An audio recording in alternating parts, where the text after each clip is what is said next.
গেলি, সিয়ারে বসে মসজিদে নামাজ পড়ো, চাষটালে গেলি, বাইজান যদি এক কথা কয় তোর মতো সিয়ারে বসা নামাজ পড়া লোক 32 কথা, তোর সুপার দাঁত খুলে ফেলা দেবো কিন্তু। তোর জন্য কথা কোয়া যায় না, তুই মসজিদে সিয়ারে বেড়ে নামাজ পড়ি, চাষটালে গেলি এক কথা বলি, তুই 32 কথা কই, তোর সুপার দাঁত করবো। কথা কয় বল খাচ্ছে। আর সিয়ারে তো সবাই বসে না, গ্রামের মধ্যে প্রভাবশালী সেই বসে সিয়ারে, গরিব মানুষের ক্ষমতা আছে সিয়ারে বসা। যেরকম এত ভয় খান আপনারা। না না কথা বলতেছে আমি, খালি আমার কথা সাহায্য দিবেন। ভয় খালি কিছু বললে আমাকে বলবে, জেনে নিলে আমাকে দিবে, কেস করলে আমার নামে কেস হবে। আপনাদের কোনো সমস্যা আছে? এখন না বললেন না না না, এই দিক তাকান, আমার কথা কি ওজন করতেছেন? সিয়ারে বসে নামাজের ফতুয়া দিবে মুফতিরা, তুই সিয়ারে বসে নামাজ পড়া কে রে? মাঠে গেলে মানুষের আল কাটিয়ে শোনে না, দিক তাকান, আল কেটে বাঁকা করে ফেলায়, মসজিদে সিয়ারে নামাজ পড়ো, তোকে স্যান্ডেল দিয়ে পেটা দরকার। ওগুনি পারো, এখানে দাঁড়া থেকে নামাজ পড়তে পারো না? হ্যাঁ, বসে যদি দাঁড়াইয়া যদি অক্ষম হও বসে পড়ো, তাতেও যদি অক্ষম হও শুয়ে পড়, তাতেও যদি অক্ষম হও ইশারায় পড়। তারপরে ফতুয়া সিয়ারে নামাজ পড়া যাবে কি যাবে না মুফতির কাছে যাবে। তুই একা একা সিয়ারে নামাজ পড়িস, রাস্তা দিয়ে হাঁটলে তোর হাতে কেউ হাঁটতে পারে না। চাষটারে বসলে একজন 32 কথা কয়, তুই 33 কথা বলিস। বাজার করে দেখা যায় যে একজন ভালো মানুষ 5 কেজি নিয়ে আসে, তুই সিয়ারে বসে নামাজ পড়িস, তুই আদমন মাথায় আর আদমন হাতে নিয়ে আসিস, তা রিক্সায় আসিস না আইতে আসিস, তোর এত বড় সাহস বেটা ব্যবহার কাজ করিস, তুই সিয়ারে উঠে সিয়ারে বসে তোকে যে একবার এইটা করা দরকার। কথা কবে এখন তো ঠিক কবে নি।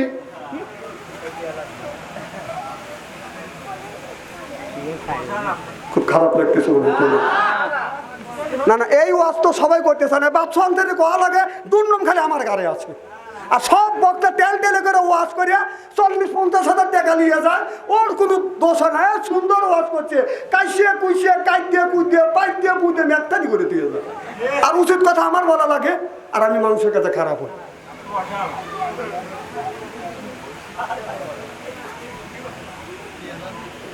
না না, এই ধরনের কাজ কাম করেন কে? কেন করেন? আমার ভাইয়েরা, আমার মুসলমান ভাইরা, ভালো করে লক্ষ্য করে শুনুন, আমাদের নিয়ে তো কথা শুনতে হবে। এবার 6 বন্ধু ডেকে বলে, এবার মা ডেকে বলে বন্ধু রে, মা ডেকে বলে বেটা রে, আমার বেটা লোকমান হতে যায় না। 6 বন্ধু বলে মা যেটা বলেছে এটা সত্য, আর আমরা 6 জন 12টা চোখ দিয়ে দেখছি এটা সত্য। এবার বলে বন্ধু লোকমান তোমার এটা কিসের কি কাজ হইল বন্ধু, আমরা তো কিছুই বুঝলাম, এটা কেমন খেলা? এবার লোকমান বলে বন্ধু রে, এটা প্রেমের খেলা। চিল্লাপান আল্লাহু আকবার। আল্লাহ বান্দা প্রেম করে, আল্লাহ প্রেম দেয়। কথা কি কথা বুঝতেছে না? আমরা প্রেম করি, আল্লাহ প্রেম করে, আমরা প্রেম দেই। আর আল্লাহর নবী প্রেম করে, আল্লাহ প্রেম দেয়। আল্লাহ হলো প্রেমিক আর আল্লাহর নবী হলো প্রেমিক, আর নবী আল্লাহ হলো প্রেমিক। যতগুলি নবী রাসূল ছিলেন সব নবী রাসূল হলো প্রধান প্রেমিক, আল্লাহ হলো প্রেমিক। প্রত্যেকটা নবী রাসূল আল্লাহকে খুশি করবার জন্য সবকিছু করছে, আর আমার আল্লাহ আমার নবীকে খুশি করবার জন্য সবকিছু করছে। প্রেম কইরা প্রেমিক যে মরে প্রেম তো মরে না, প্রেমিক যারা দিশাহারা জীবনে বলে না, প্রেম কইরা প্রেমিক যে মরে প্রেম তো মরে না।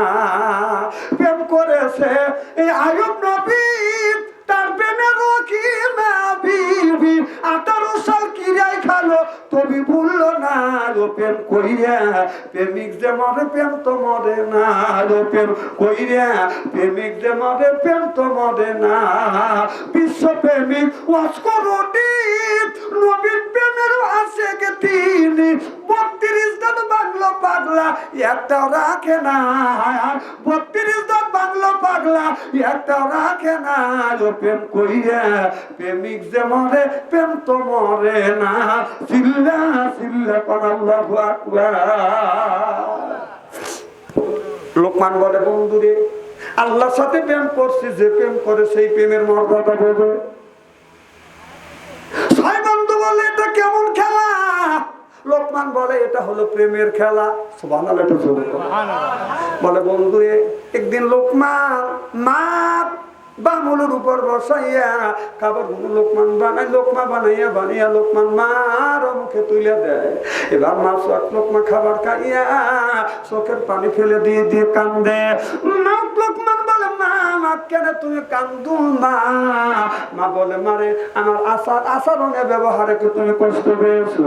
মা চোখের পানি ফেলে দিয়ে কান্দে। বেটা লোকমান আমি তোমার আচরণে কষ্ট পাইনি, বরং খুশি হয়েছে যখন তুমি দুধ খেয়েছো, দাঁত ছিল না মুখে, নিজে না খাইয়া আমি খাওয়াইছি তোমারে। বেটা খাওয়াইছি তোমারে, উষ্টে পিষ্টে মাই তোমায় করলো তোমায় বড় বড় হয়া তুমি যদি ওই মায়ের সারো রে ভাই ওই বাবারে সারো, আল্লাহ তো সারিবেন না তোমায় রোজ হাসরের দিন। সব করিয়া দিতে হবে মায়ের দুধের ঋণ রে ভাই, বাবার যত ঋণ। ওরে বাবাই না করিলে ক্ষমা আল্লাহ তো করবেন না ক্ষমা, নবী তো করবেন না ক্ষমা। রোজ হাসরের দিন শোধ করিয়ে দিতে হবে মায়ের যত ঋণ রে ভাই, বাবার যত ঋণ। যখন আল্লাহু আকবার। যুবক ভাইরা যার মা নাই যার বাবা নাই সে মার ব্যথা বোঝে। বাবা যার মারা গেছে সেই বেতন বাবার ব্যথা বোঝে। ও বাবা একটা বাস্তব ঘটনা বলবো। আমার বাবা এই জমিনে ৯৭ বছর পর্যন্ত জমিনের জীবিত ছিল। আমার মা ১১২টা বছর পর্যন্ত বেঁচে ছিল। আমি দেখেছি আমি যখন মাহফিলে গেছি আমার মা পায়ে হাত দিছি, আর মা পায়ে হাত দিছি, বাবার পায়ে হাত দিয়ে আমি চুমা দিছি। কোন ব্যক্তি যদি মা বাবার পায়ে হাত দিয়ে এই হাতটা যদি চুমা দেয়, আল্লাহ নবী বললেন মা বাবার পায়ে হাত থেকে যে ব্যক্তি চুমা খাইছে খাওয়ার সাথে সাথে আল্লাহ কিসমতটা বদলাইয়া দিছে। আল্লাহু আকবার। আমার বাবা মৃত্যুর পর আমি দেখেছি আমার মা 6 বছর সুস্থ ছিল, 112 বছর বয়স। আমি রাত 12টার পরে যখন বাসায় আসছি, 2টার সময় বাসায় আসিয়া বাদান কোন শীতের মধ্যে আমি আসিয়া আমি আমার বিবির ঘরে দরজা হাত দিছি, দরজা শক্ত। ছেলে মেয়ের ঘরে দরজা হাত দিছি, দরজা শক্ত।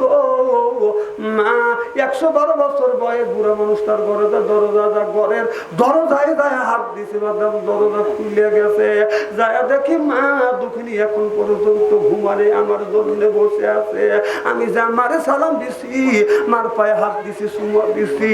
মারে বললাম মা বাড়ির সব মানুষ ঘুমাইছে, তুমি কেন ঘুমাও না? মা বলে আল্লাহু আকবার।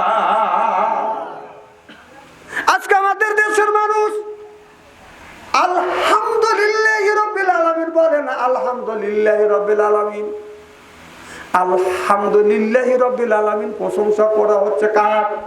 সমস্ত প্রশংসা সেই আল্লাহর। আর যদি বলেন আলহামদুলিল্লাহি রাব্বিল আলামিন, সেরা খেতা সেরা বালিশ, খেতা বালিশের প্রশংসা। নাউজুবিল্লাহ। এদিন কোরআন শরীফ যাই পড়েন, 2-1টা সূরা সবক যাই জানেন, শুদ্ধ করে আলেম ওলামার কাছে, আপনার এলাকা আলেম ওলামা আছে, কম করে হলে 4টে সূরা, সূরা ফাতিহা, সূরা ইখলাস, সূরা কাউসার, অথবা 4টে সূরা ফাতিহা ব্যতীত 4টে সূরা অন্তত সহি শুদ্ধ করে শেখেন। আমাদের দেশের কিছু মুসল্লি আছে সেই বাপ দাদার কাছ থেকে, নোয়াখালী হুজুরের কাছ থেকে, অথবা মুরব্বিদের কাছ থেকে মুখে মুখে কুলর সূরা ফাতিহা শিখছি, এটি দিয়ে শুরু করে দিছি।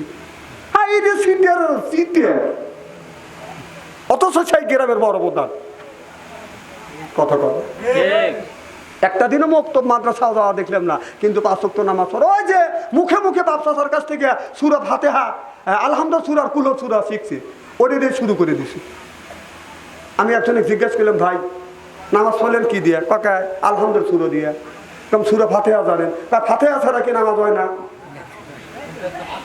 তাই তো, ফাতিহা ছাড়া তো নামাজ হয়। কম সূরা ইখলাস জানেন, তাই ইখলাস আর ফাতিহা ফাতিহা বলতে চান, ইখলাস ছাড়া নামাজ হয় না, কম হয়তো ইখলাস বোঝেন তো? আর কথা বলবেন, সূরা ইখলাসের নাম কি? আর কুল সূরার নাম কি? ইখলাস। সূরা ফাতিহার নাম কি? আলহামদু সূরার নাম কি? দেখেন বলতেছে যে ফাতিহা ছাড়া কি নামাজ হয় না, আমি আলহামদু দিয়ে নামাজ পড়ি। দেখেন কি জানেওয়ালা, মুখে 7 লাখ জুতো দিয়ে বসায়। গ্রামের মধ্যে মাপদারি করিস আর কুলোর সূরা দিয়ে আর ফাতিহা দিয়ে তুই সেই নামাজ শুরু করছিস, ধরছিস, এখনো তুই একটা সূরা আর অন্য সূরা পারিস না। দেখেন বড় বড় চুপ করে থাকেছি, কথা কি আমারটা করছিস, আমার বাবার কথা আল্লাহর কথা বলতেছি। এত সিটিয়ার কলিবাড়ি বাথরুম ফেরি ভালো না। একজন ইলেকশনে দাঁড়াচ্ছে, ইলেকশনের সময় আসলে দেখেন যে ইলেকশনের সময় আসবে কত মানুষের মাথা টুপি দেখবেন আর পাঞ্জাবি গায়ে। হাই রে সিটিয়ার সিটিয়ার। আমার পৌরসভার ইলেকশন হয়েছে, আসন নামাজ পড়ে চাষতলে যা তুমি ভাষাতে বলতেছে নামাজ পড়ছেন তো সবাই। আমি কমিশনার বললাম আপনি পড়ছেন, কয়ে উদর নামাজ পড়ি তো আসছে, আপনি বাপ দেখতেছেন না, আমার পাঞ্জাবি গা টুপি মাথায়, আমার বুঝাচ্ছে বাবে দেখতেছেন না। কম নামাজের কায়দা কারণ জানে কে? হ্যাঁ, কম আঁতুর উপর হাত তুই কি কয়? আত্মাহিয়াত বলে, কম কন্ত দেখি, তখন বলতেছে আত্মাহিয়াত লিল্লাহি রাব্বিল আলামিন আর রহমানির রহিম। আত্মাহিয়াত আবার শর্টকাট কি? আত্মাহিয়াত এক দোয়া আর ফাতিহা হলো একটা। আত্মাহিয়াত দিয়ে সূরা ফাতিহা দিয়ে শুরু করে দিচ্ছে। এইটা যদি কমিশনার নেতারও যদি অবস্থা হয়, তাহলে জনগণের তো 12টা বাজাবে ক্ষমতা যায়। কথা কর না কেন? এই যদি ওই নেতাকে সমর্থন করবেন, ওই নেতাকে ক্ষমতায় বসাবেন, ওই নেতার পিছনে ঘুরবেন, যে নেতা নামাজ পড়া জানে, নামাজ পড়াইতে পারে, জানানোর নামাজ পড়াইতে পারে এবং ইমামতি করার ক্ষমতা আছে, ওই নেতাকে সমর্থন করেন, কিয়ামতের ময়দানে বাঁচবেন। আর কি নেতা বাবা, খাড়া থেকে পেশাব করার সময় 3 জন লেগে ধরে বসার লাগে আর 6 জন লেগে তোলা লাগে। এদিক দেখান, সমস্ত নেতা করবে কি? কি করবে? একক তো নামাজ পড়ে না, নামাজ পড়তে গেলে সিয়ারে নামাজ পড়ে, তো নিয়ে সিয়ারে নামাজ পড়া শিখেছে কেটারে? এই সিয়ারে নামাজ পড়া ফতুয়া লাগবে আলেম ওলামার কাছে, মুফতির কাছে, মুহাদ্দিসের কাছে দাও, মুফতি ফতুয়া। তুমি ফতুয়া নেবে যে সিয়ারে নামাজ পড়া চলবে কি চলবে না, তুমি কোনো ফতুয়া নাই, কোনই নাই, নিজে ফতুয়া দিয়ে সিয়ারে বসে নামাজ পড়ে বাহাদুরি দেখাও না।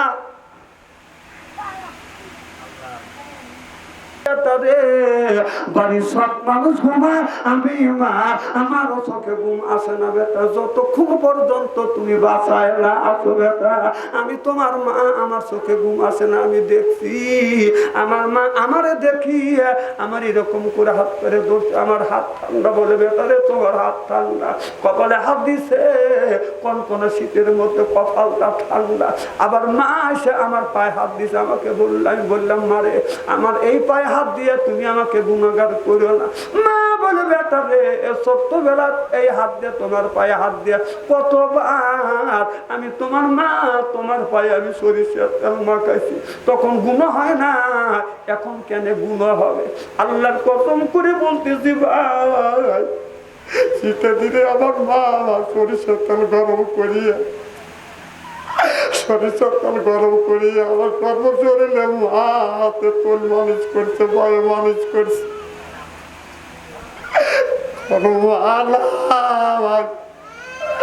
আর কেউ সরিষার তেলাবাস করিলে মালিশ করে না।